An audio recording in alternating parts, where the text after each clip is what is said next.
Humans love to put labels on things. Is it the clean white paper or the sticky substance that stays long after removal? Is it the sheer constancy and certainty that makes us think so fondly of labels? Is it our fear of silence of thought that makes the world rot with labels? This is a poem, a novel, a novella, a work of art, a work of fiction, but the diction isn't quite right, so perhaps it might be better characterized as a prose poem. I don't owe 'em any sort of explanation. My recitation is my thoughts, my shit, so get your label off of it. I'm just saying that if you walked up to somebody, invaded their space, and started to paste sticky shit on them, you'd get arrested or assaulted. So why is it cool for you to tell me what my shit is? You've been with her for 8 months, you're in a relationship, and now you're required to do A, B, and C on Tuesday, Thursday, and Saturday at least in order to meet the definition of the word relationship. Stick, there's your label. Glad you're finally able to breathe. So if I tell her I love her, but we break up for an hour every day and for 2 hours on Sundays, can we just be lovers and friends and companions? Would that cover it, or would you just smother it with a bigger sticker? I need a sticker that says gay black femme dyke who's not usually black enough for most black girls, so she mostly ends up dating white girls. Is that a label? Do you have a sticker big enough to fit me? And if not, does that mean I have to choose to be one thing? 'Cause if so, I choose unicorn. I love to trip you up in your own game and do the same thing you do to me when you try to make me feel like my love ain't real just because there's no label, and I don't parade her around like a skinny, shiny little blue-eyed trophy who kind of acts like she has Tourette's sometimes and lets me see her naked most of the time when I ask her.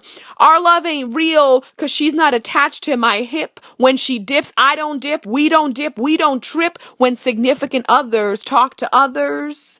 A tomato ain't a vegetable, but who the fuck cares? Just put it in your salad, which isn't a salad unless it has at least 2 ingredients besides the dressing. Otherwise, it's just lettuce or greens. It doesn't mean a motherfucking thing. And yet we cling to this shit, impress it upon our surroundings when resounding is the evidence that calling it a marriage kills love faster than you can get a baby in a carriage. To salvage what once was before you decided you needed the officialness provided by getting a piece of paper to tell everyone how you feel about the one you love.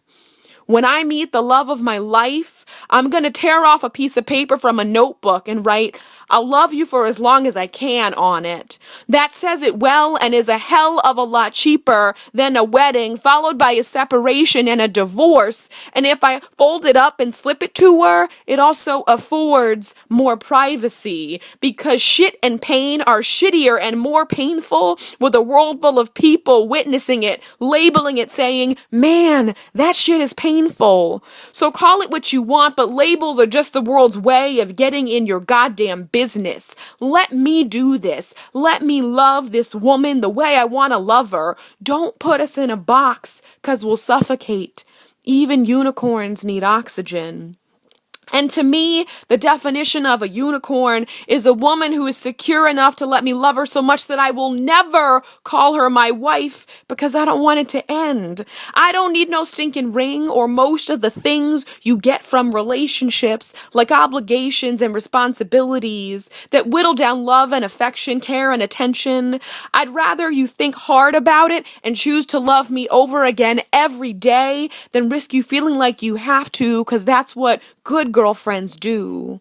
So put the word out. I only date unicorns.